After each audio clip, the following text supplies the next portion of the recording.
Meteorologist Matt Yurosavik joining us now. Matt, we started talking about the drought monitor at the top of the show, and it really just continues to be pervasive, especially across the West. Yeah, that's right, Clinton. And we haven't seen much improvement, although the extreme and exceptional drought conditions have been improved upon out in the West.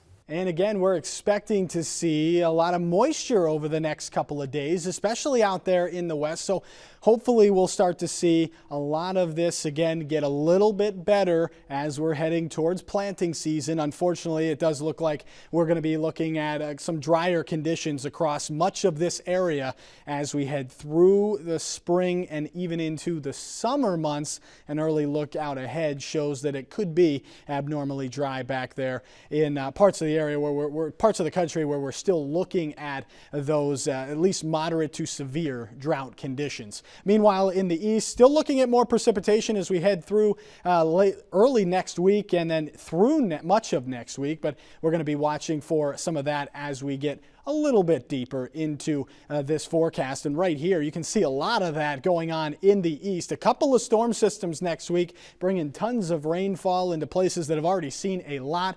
Meanwhile, back here in the west, still looking at a decent amount of moisture, more than we've seen over the past few weeks due to that atmospheric river and that big dip in that jet stream coming on to the south. And a lot of that's going to fall in the frozen form here as we're heading through the mountains of California, up into the Rockies there. A couple feet of snow possible in the higher elevations there, especially in parts of Colorado, and then snow breaks out in the upper Midwest as we head through early next week. So here's a look at that service map. Again, the one system that's going to bring a surge in warmth coming right through the middle of the country. Very quiet off to the east, but then dealing with these upper lows spinning out there, bringing that higher elevation snow and some lower rainfall as well.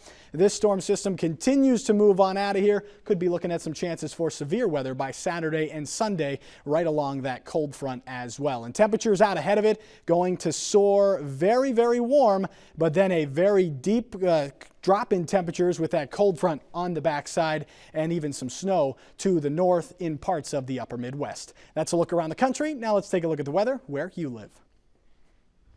Salisbury, Maryland, lots of sunshine, a high of 44 degrees. Mostly cloudy in Fayetteville, Arkansas, staying warm, a high of 71.